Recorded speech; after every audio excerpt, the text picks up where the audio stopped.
പൃഥ്വിരാജ് ഒന്നും അറിയുന്നില്ലേ? എന്താ സംഭവം എനിക്ക് മനസ്സിലാവുന്നില്ല. കാര്യം എന്താന്ന് വെച്ചാൽ തെളിച്ചു പറയാം. പക്ഷേ പൃഥ്വിരാജ് സംവിധാനം ചെയ്ത മോഹൻലാൽ ചിത്രം ബ്രോ ഡാഡിയിൽ താരങ്ങളടക്കം താമസിച്ചിരുന്ന സ്റ്റാർ ഹോട്ടലിൽ വെച്ച് ലൈംഗിക പീഡനത്തിനിരയായെന്ന വെളിപ്പെടുത്തലുമായി ജൂനിയർ ആർട്ടിസ്റ്റ്. ബ്രോ ഡാഡിയിൽ താരങ്ങളടക്കം താമസിച്ചിരുന്ന സ്റ്റാർ ഹോട്ടലിൽ വെച്ച് ലൈംഗിക പീഡനത്തിനിരയായെന്ന വെളിപ്പെടുത്തലുമായി ജൂനിയർ ആർട്ടിസ്റ്റ്. ഇതിപ്പോ നാട്ടുകാരും വീട്ടുകാരും ഒക്കെ അറിഞ്ഞ് നല്ല കോമഡിയാ.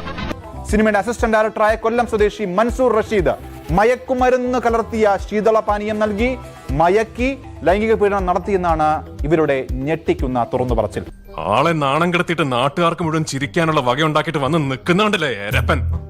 2023 ഹൈദരാബാദ് പോലീസ് ഇതുമായി ബന്ധപ്പെട്ട് ഇവർ പരാതി നൽകിയിരുന്നു. സംഭവം നടന്ന ശേഷം പൃഥ്വിരാജിന്റെ മാനേജറോടക്കം പരാതി പറഞ്ഞിട്ടും എമ്പുരാൻ എന്ന ചിത്രത്തിന്റെ ആദ്യ ഷെഡ്യൂളിൽ പ്രതിയെ ഉൾപ്പെടുത്തിയെന്നും ആരോപിക്കുന്നു. പരിചയമുള്ളവരെ തന്നെ വഞ്ചിക്കുന്നത് നല്ലതാ ഇല്ലടാ. പൃഥ്വിരാജ് അറിഞ്ഞ് പൃഥ്വിരാജ് അതായത് ഈ സിനിമ ഞാൻ കേസ് കൊടുത്ത സമയത്ത് ഞാൻ ആദ്യം ഫെബ്കേനെയാണ് പറയുന്നത്. പക്ഷെ ഫെബ്കേന്ന് എനിക്കൊരു നടപടിയും ഉണ്ടായില്ല. എടാ സംഘടനാ പ്രവർത്തനത്തിലായാലും ശരി വ്യക്തി ജീവിതത്തിലായാലും ശരി ഒരു ഡിസിപ്ലിൻ കീപ്പ് ചെയ്യണം. അത് ആദ്യം പഠിക്കും.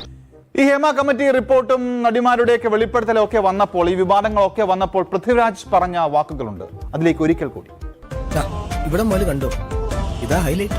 എന്റെ നിയന്ത്രണത്തിലുള്ളത് എന്താണ്? എന്റെ ഇമ്മീഡിയറ്റ് എനിക്ക് ചുറ്റുമുള്ള എന്റെ വർക്ക് സ്പേസ് ആണ്. ഞാൻ സുരക്ഷിതമാക്കാം എന്ന് എനിക്ക് നിങ്ങളോട് ഇന്ന് പ്രോമിസ് ചെയ്യാൻ കഴിയുന്നത് എനിക്ക് ചുറ്റുമുള്ള വർക്ക് സ്പേസ് മാത്രമാണ്. എന്തൊക്കെ ബഹളമായിരുന്നു. മലപ്പുറം കത്തി, മെഷീൻ കണ്ണ്. എനിക്കിഷ്ടപ്പെട്ടു. പണ്ടൊക്കെ ദൈവം പിന്നെ തരാമെന്നും പറഞ്ഞ് അവധി വെച്ചിരുന്നു. ഇപ്പൊ മൂപ്പരുടെ പേയ്മെന്റ് ഒക്കെ റെഡി ക്യാഷാ. ചെയ്ത ജോലിക്ക് അപ്പൊ കിട്ടും. പക്ഷെ എനിക്ക് ചുറ്റുമുള്ള വർക്ക് സ്പേസ് ഞാൻ സുരക്ഷിതമാക്കും. അതിനപ്പുറത്തേക്ക് ഞാൻ ഇതിലൊന്നും ഇൻവോൾവ് ആകില്ല എന്ന് പറയുന്നിടത്ത് തീരുന്നതല്ല ഞാൻ ഉൾപ്പെടെയുള്ള ആൾക്കാരുടെ ഉത്തരവാദിത്വം. നിന്റെ അഭിനയൊക്കെ സിനിമയിൽ മതി. അതാണ് ഇവിടെ ഏറ്റവും പ്രാധാന്യം അർഹിക്കുന്ന പരാമർശം. ഞാനിതിൽ ഇല്ല എന്ന് സ്ഥാപിക്കുന്നിടത്ത് തീരുന്നില്ല എന്റെയോ നിങ്ങളുടെ ഉത്തരവാദിത്വം. തള്ളല്ലടോ.